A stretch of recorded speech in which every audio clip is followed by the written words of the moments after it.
Welcome to Unraveled Game Thoughts. I have what I think is Undergrove, and I thought I would do a quick unboxing video here and see what it looks like. It is a little bit lighter than I thought it would be.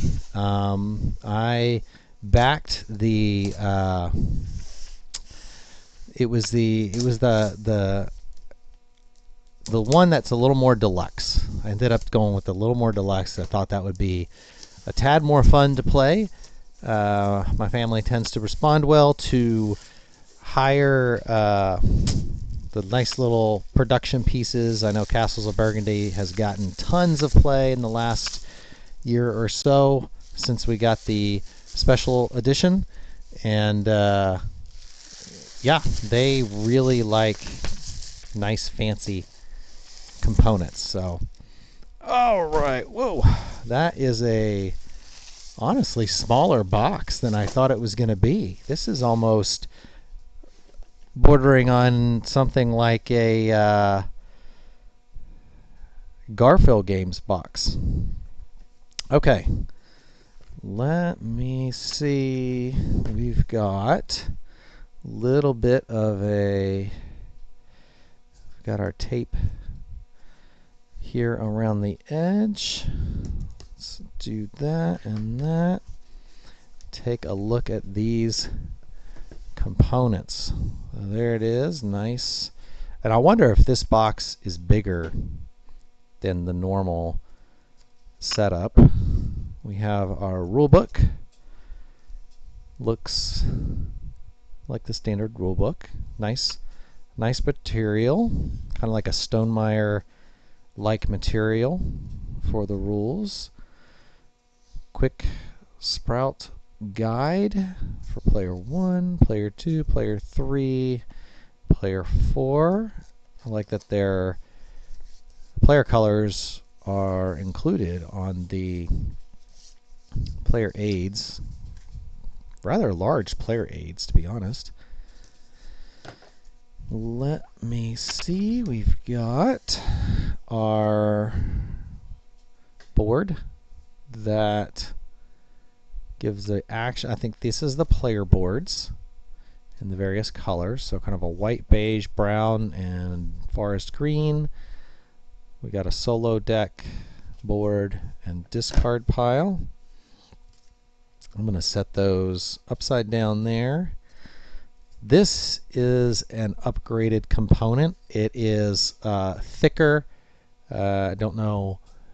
Let's see if I can. I'm not sure how visible that is in the overhead camera, but yeah, it's definitely a much thicker board. I'm assuming the base game would not have quite as thick a board. It almost looks like it's punched or something. That's interesting. All right, very pretty. And we have an art guide. Wow, that's pretty cool.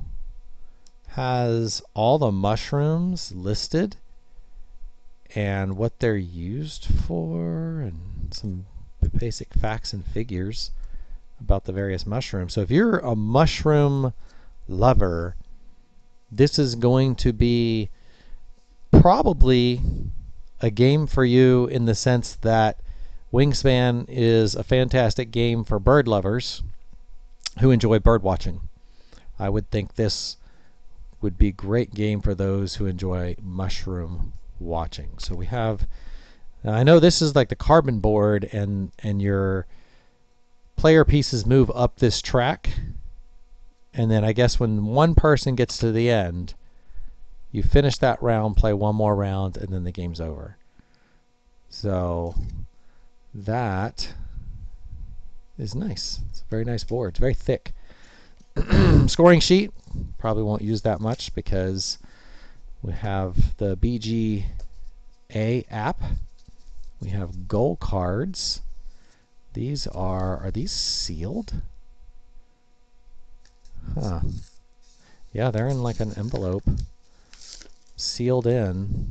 So we're going to open that. I'm not going to save the envelope. That's interesting that it came in a very sealed package. Oh, I think the materials here are very earth friendly. So I think everything is recyclable.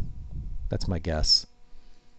These are gold cards. I don't recall using gold cards on BGA, but I might have. I just don't remember whether or not I'd actually played with the gold cards, so I can't recall if like every player gets one or if there are several common goals and then we use those common goals.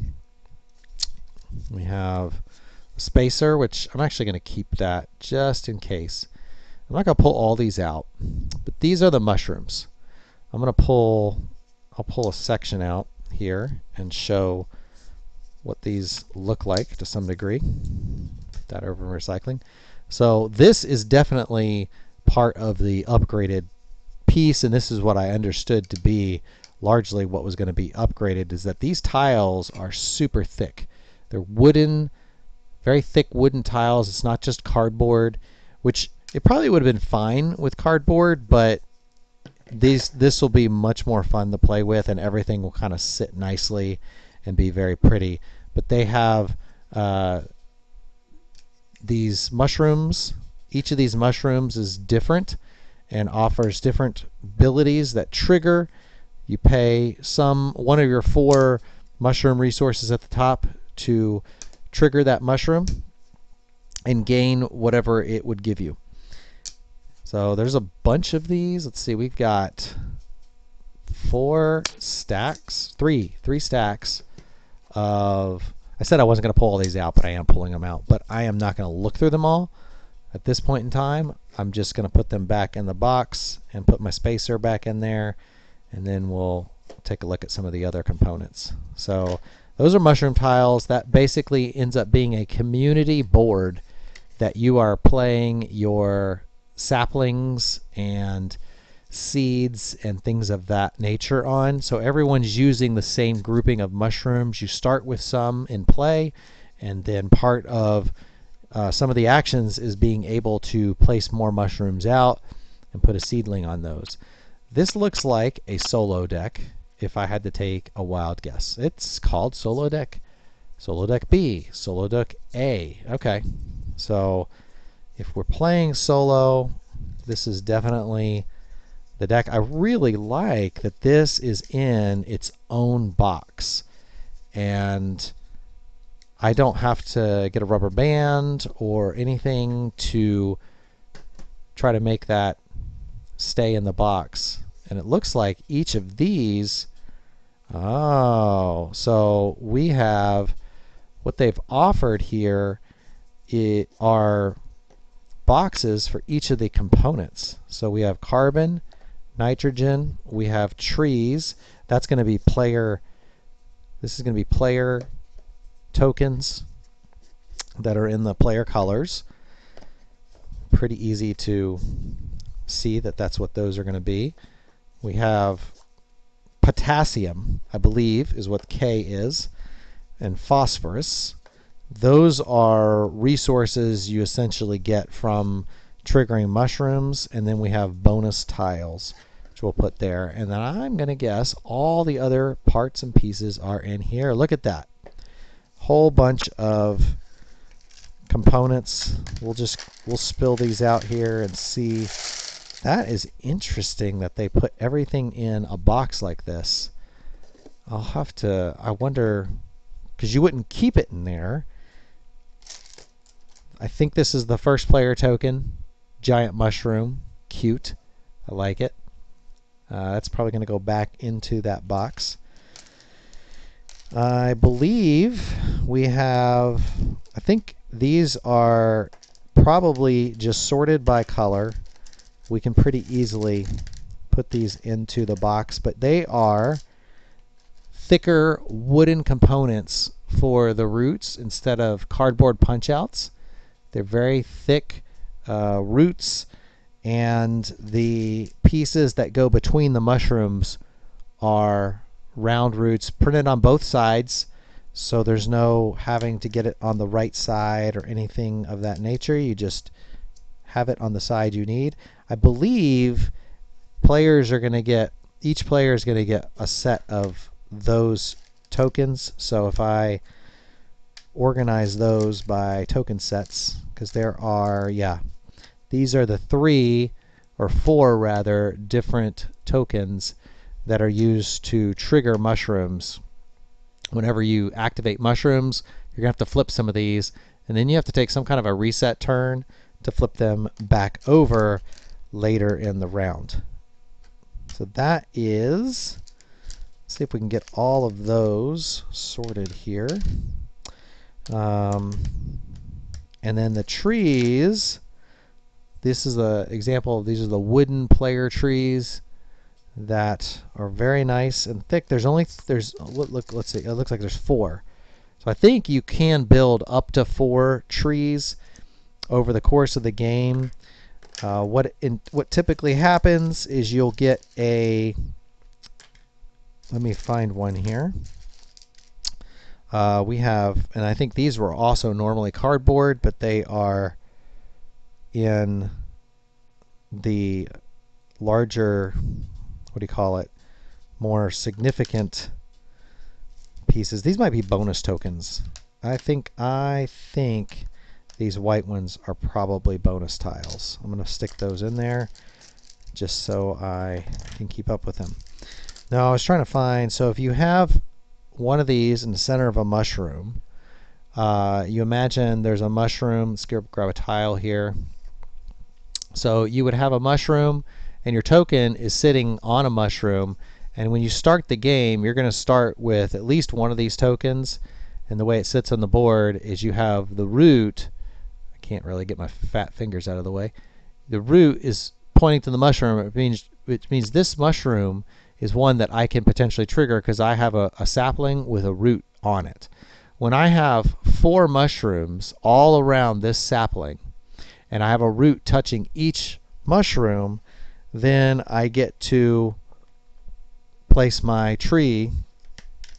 So if you're looking at the overhead camera now and I had something like this and say I had 4 of those, then I can place a tree there, and I could still utilize those mushrooms, but I believe doing that helps move up this track that kind of moves toward the end game. I've only played a handful of games on BGA, so I know just enough to understand that I'm trying to manage my resources in an efficient pattern. And it is something similar to an engine builder, but I wouldn't call it necessarily an engine builder. But I also haven't played it quite enough to know if it's just a resource management situation or if there actually is a pretty significant engine building element to it. I do know you want to try to get different mushrooms that do different things, but I think it very well could be that each mushroom does, you want to kind of get some mushrooms that work together to some degree or another, even though I don't know that they trigger off of each other. Kind of, you think like Wingspan, they do, you trigger each bird whenever you take an action in a particular environment. Each bird in that environment triggers if it has a brown power. You're not triggering different mushrooms on the same turn, but you might want to have mushrooms that work together over the course of back-to-back turns, and in that way perhaps there's a little bit of a engine building element.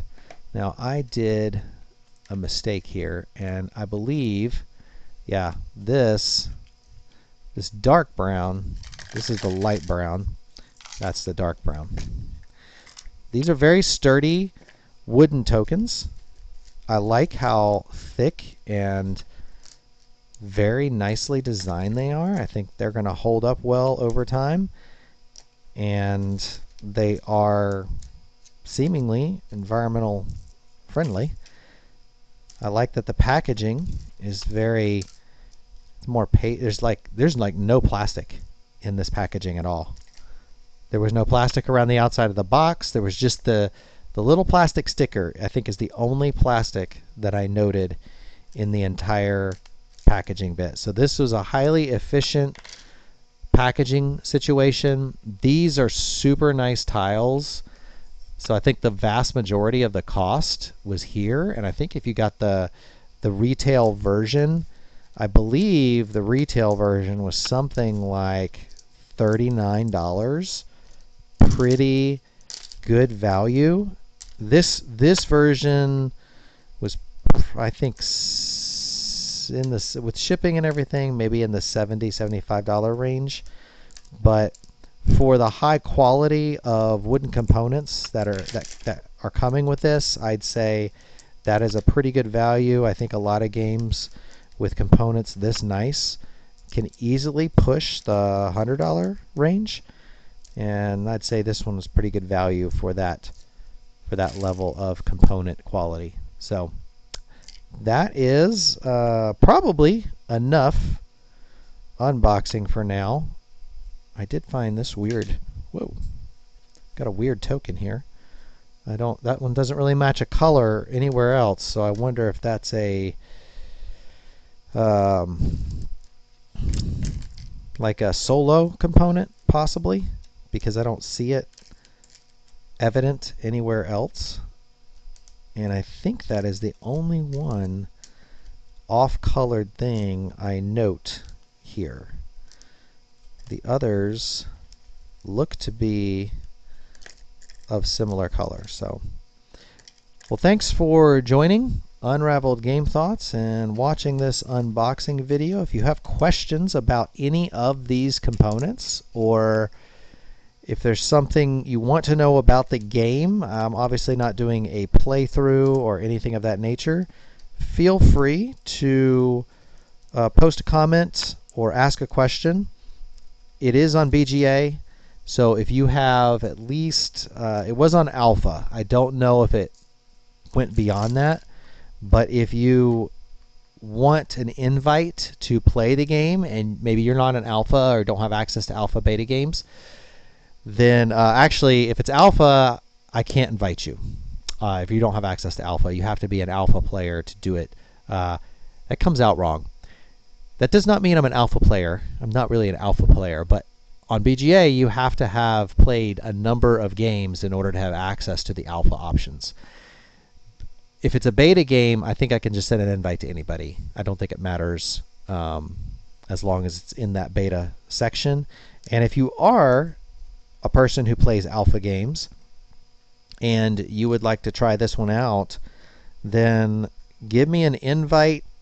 I would say if you like, again, engine builder is probably not the right word, but if you like sort of medium weight resource management style games, this is maybe one that will be suit your interest.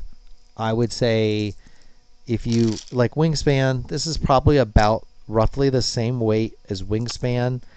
And if you really enjoy nature themes and you like games that feel like they're a little more thematic, I think Undergrove falls into that realm very much, largely because the resources are the potassium, nitrogen, and phosphorus and carbon, which, if my understanding, I'm not a science major by any stretch of the matter, but if the science lines up with the theme of the game, which I think it does, if I understand it correctly, there's a little bit of an educational piece to this game. In fact, part of the reason I backed it is because I thought my wife might be interested in it, and she works with teachers, and I thought maybe she might have some of her teacher friends who would be interested in playing this and seeing what they thought. And they might be interested in trying to get a retail copy to use in the classroom. It's elementary school, so they probably don't want to get a super expensive copy and take the chance of losing parts and pieces. But it is, yeah, should be fun. I am looking forward to playing it, rereading the rules, getting a better understanding, and going from there, maybe even taking a look at this mushroom guide. I don't really collect mushrooms, but that'd be fun educational material. It's always entertaining to read. Until next time, thanks for joining Unraveled Game Thoughts. I'll catch you at the next game or top 10 list. Thank you.